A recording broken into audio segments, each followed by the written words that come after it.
आज हम ब्रह्मांड के इतिहास के उन पन्नों को पलटेंगे और एक ऐसी ऐतिहासिक घटना के साक्ष्य खंगालेंगे जिसने संपूर्ण सृष्टि के अस्तित्व और संतुलन को चुनौती दे दी थी। आइए एक ऐसी डॉक्यूमेंट्री शुरू करते हैं जो हमें उस युग में ले जाएगी जहां असीमित शक्ति के अहंकार और परम चेतना के बीच एक ऐसा महायुद्ध हुआ जिसमें स्वयं भगवान विष्णु के प्रलयंकारी दिव्यास्त्र भी बेअसर साबित हो गए थे। ये कहानी नहीं बल्कि ब्रह्मांडीय शक्तियों के टकराव का एक ऐसा जीवंत प्रमाण है जिसे जानना हर किसी के लिए आवश्यक है। सतयुग का वो कालखंड जब पृथ्वी के एक बेहद दुर्गम, गहरे और सूर्य के प्रकाश से वंचित वन में मुरासुर नाम के एक दानव ने अकल्पनीय संकल्प लिया। ये वन इतना घना था कि प्रकाश की किरणें भी जमीन को नहीं छू पाती थीं।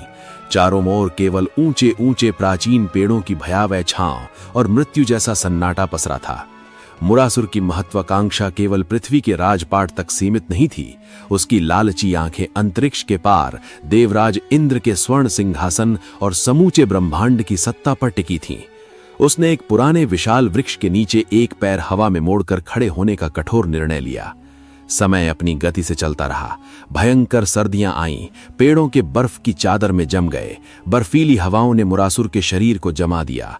फिर भीषण गर्मियां आईं और झुलसा देने वाली धूप ने उसकी देह की आखिरी नमी तक को वाष्पीकृत कर दिया। इसी अवस्था में हजारों वर्ष बीत गए। मुरासुर का शरीर अब महज एक सूखा हुआ निर्जीव काठ का ढांचा बन चुका था, लेकिन उसका संकल्प अटल था। अंततः उसकी इस घोर और ब्रह्मांड को कंपा देने वाली तपस्या की ऊर्जा ने सृष्टि के रचयिता ब्रह्मा जी को विवश कर दिया। परमपिता ब्रह्मा अपने श्वेत हंस पर सवार होकर उस जले हुए वन में अवतरित हुए। उनके दिव्य और शांत प्रकाश के प्रभाव से मृत पेड़ों में भी क्षण भर में प्राणों का संचार हो गया। ब्रह्मा जी की गंभीर आवाज सन्नाटे को चीरती हुई गूंजी, तुम्हारी तपस्या सफल हुई मुरासुर, मांगो क्या वरदान चाहते हो।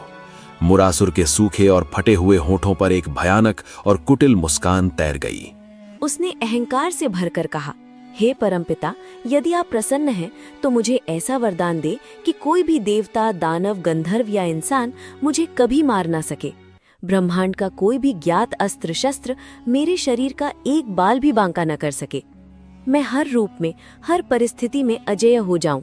ब्रह्मा जी भली भांति जानते थे कि ये वरदान सृष्टि की भौतिकी और संतुलन को नष्ट कर देगा, लेकिन तपस्या के कठोर विधान से बंधे होने के कारण उन्होंने अपना दाना हाथ उठाया और कहा, तथास्तु। ये वरदान मिलते ही वो सूखा हुआ ढांचा एक भयंकर ऊर्जा विस्फोट के साथ विशालकाय वज्र के समान कठोर और असीमित शक्ति वाले महादानव में परिवर्तित हो गया। मुरासुर की आंखों में अब केवल महाविनाश की लाल चमक थी। अजेय होने के उन्माद में मुरासुर ने पृथ्वी की सतह पर अपने पैर जमाए और अंतरिक्ष की ओर एक ऐसी तीव्र छलांग लगाई कि वायुमंडल भी चीत्कार कर उठा। वो तेजी से गुरुत्वाकर्षण को चीरता हुआ स्वर्ग लोक के सुनहरे द्वारों तक जा पहुंचा। स्वर्ग के रक्षक उस प्रलयंकारी दानव का स्वरूप देखते ही भयभीत होकर तितर बितर हो गए, लेकिन स्वर्ग के विशाल प्रवेश द्वार पर देवराज इंद्र अपने सबसे शक्तिशाली और विध्वंसकारी अस्त्र वज्र के साथ मुरासुर का रास्ता रोके अडिग खड़े थे। मुरासुर को देखकर इंद्र ने बिना कोई क्षण गवाए भारी क्रोध में अपनी पूरी ब्रह्मांडीय शक्ति के साथ वो वज्र मुरासुर की चौड़ी छाती पर दे मारा। अंतरिक्ष में एक भयंकर विस्फोट हुआ, अंधा कर देने वाली बिजली कड़की, लेकिन परिणाम अकल्पनीय था।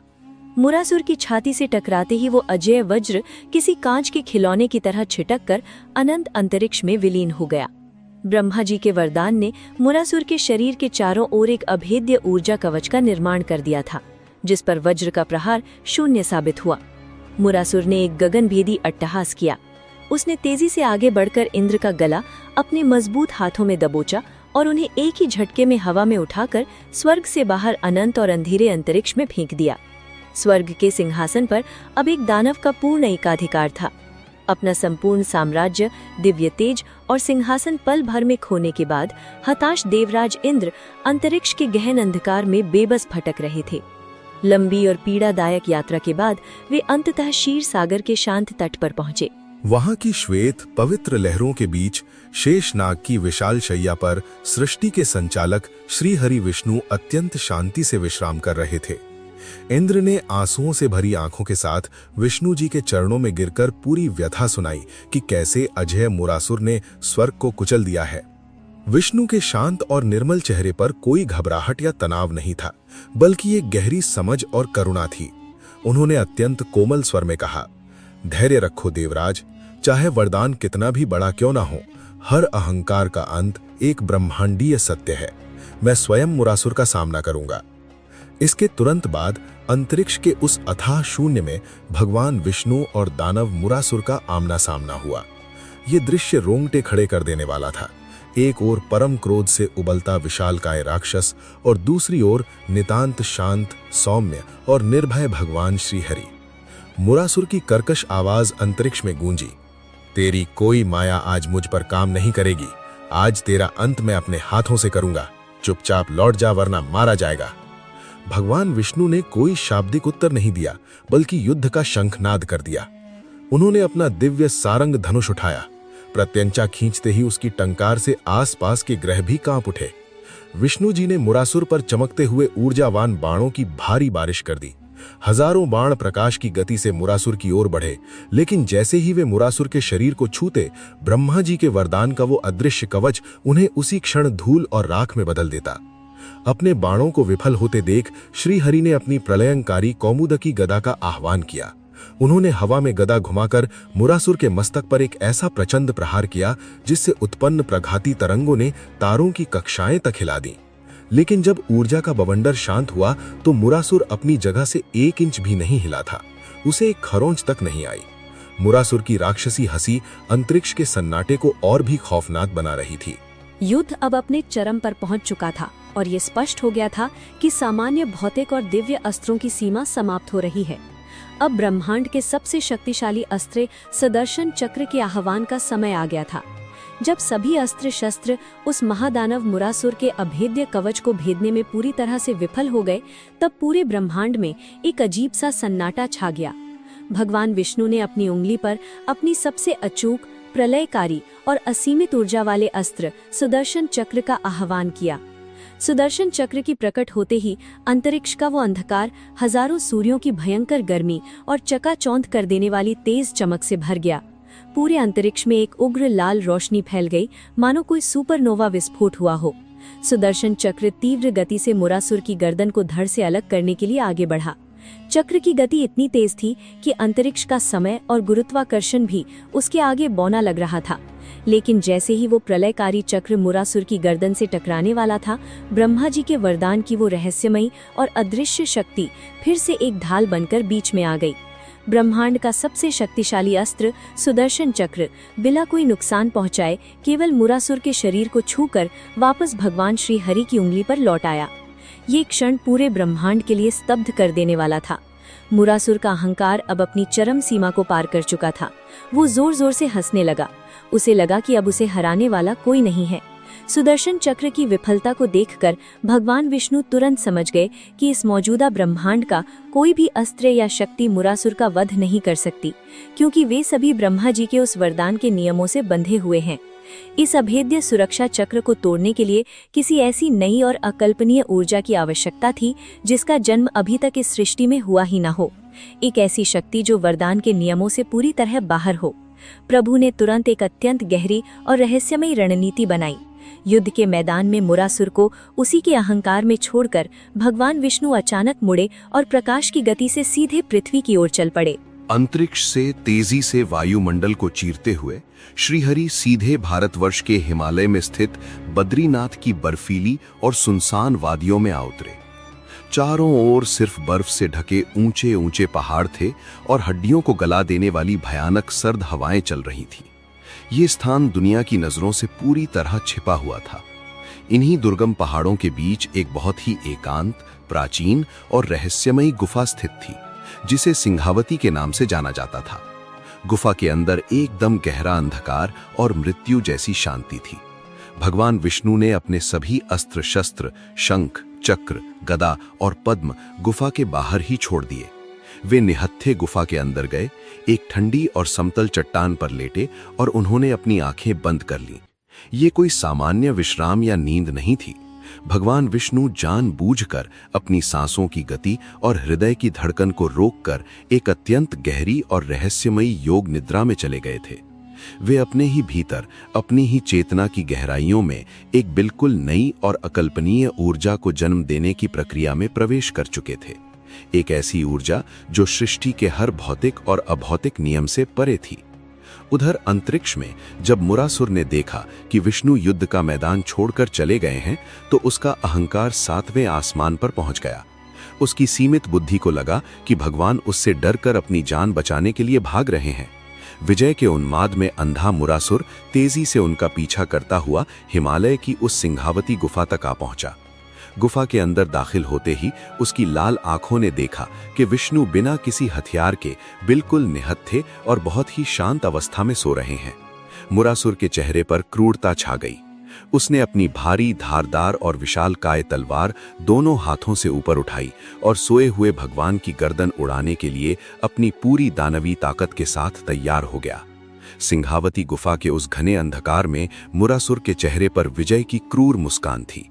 उसने अपनी पूरी दानवी ताकत के साथ तलवार को भगवान विष्णु की गर्दन की ओर पूरी गति से नीचे गिराया, लेकिन जैसे ही वो ठंडी तलवार प्रभु की त्वचा को छूने ही वाली थी, योग निद्रा में लीन भगवान विष्णु के हृदय से एक ऐसा प्रचंड और चकाचौंध करने वाला श्वेत प्रकाश फूटा जिसने पूरी गुफा को हजारों सूर्यों की रोशनी से भर दिया। ये प्रकाश इतना तीव्र और शक्तिशाली था कि मुरासुर की आंखें चुंधिया गईं और उसे एक तेज झटके के साथ पीछे हटना पड़ा। जब वो दिव्य रोशनी धीरे धीरे स्थिर हुई तो मुरासुर ने अपनी फटी हुई आंखों से एक अकल्पनीय दृश्य देखा। भगवान विष्णु के उसी ऊर्जा पुंज से एक अत्यंत सुंदर, तेजस्वी और परम क्रोध से भरी हुई एक देवी प्रकट हुई थी। ये कोई सामान्य देवी नहीं थी। ये एक ऐसी ब्रह्मांडीय ऊर्जा का मूर्त रूप थी जिनका इस सृष्टि में पहले से कोई अस्तित्व नहीं था। उनका जन्म ठीक उसी पल, उसी मिलीसेकंड में भगवान के तेज से हुआ था। चूंकि वो सृष्टि के निर्माण के समय मौजूद नहीं थी, इसलिए वे ब्रह्मा जी के उस वरदान के मैट्रिक्स या नियमों से पूरी तरह बाहर थीं। मुरासुर इस नई और रहस्यमयी ऊर्जा को देखकर बुरी तरह भ्रमित हो गया। उसकी समझ में नहीं आ रहा था कि ये शक्ति कहाँ से आई।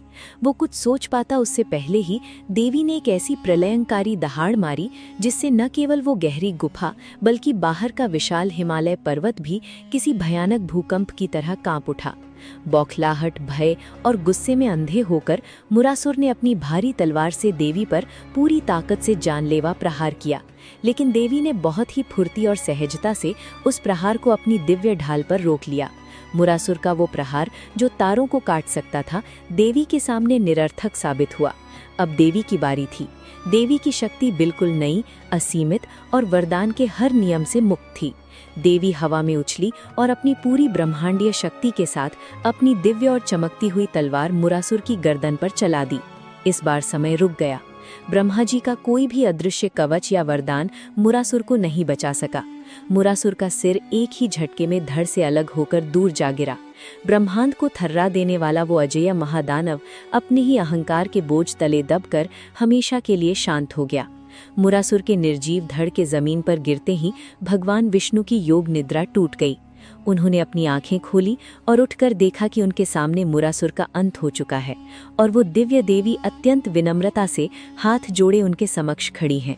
प्रभु के शांत चेहरे पर अत्यंत गहरा स्नेह, संतोष और गर्व उभर आया। उन्होंने मुस्कुराते हुए अत्यंत कोमल स्वर में कहा, हे देवी, तुमने आज इस सृष्टि को एक बहुत बड़े संकट और महाविनाश से बचाया है।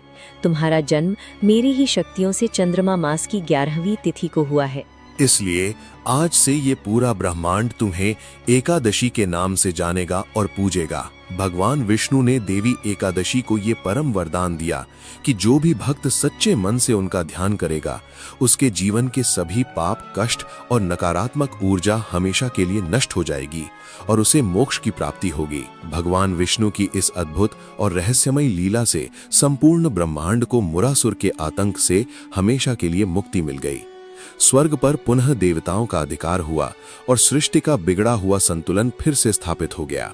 इसके साथ ही देवी एकादशी के रूप में ब्रह्मांड को एक परम पावन और रक्षक शक्ति का आशीर्वाद प्राप्त हुआ। इस ऐतिहासिक घटना से हमें ये सीखने को मिलता है कि कई बार जीवन में हमें लगता है कि हमारे सामने खड़ी परेशानी मुरासुर के वरदान की तरह इतनी बड़ी है कि उसका कोई हल नहीं है, लेकिन परम चेतना और उस ऊपर वाले के पास हर समस्या का एक ऐसा उपाय होता है जो हमारी सोच और समझ से परे होता है। अहंकार चाहे कितना भी अजेय क्यों न लगे, सत्य और नई ऊर्जा के सामने उसे एक ना एक दिन घुटने टेकने ही पड़ते हैं। विष्णु और मुरासुर के इस महायुद्ध पर आधारित हमारी ये विस्तृत डॉक्यूमेंट्री पसंद आई हो और इससे आपको कुछ नया जानने को मिला हो तो कृपया इस वीडियो को लाइक करें और हमारे चैनल को सब्सक्राइब जरूर करें। ऐसा करके आप केवल एक दर्शक नहीं बनते बल्कि एक ऐसे परिवार का हिस्सा बनते हैं जो ब्रह्मांड के गूढ़ रहस्यों को समझने का प्रयास कर रहा है। जय श्री नारायण।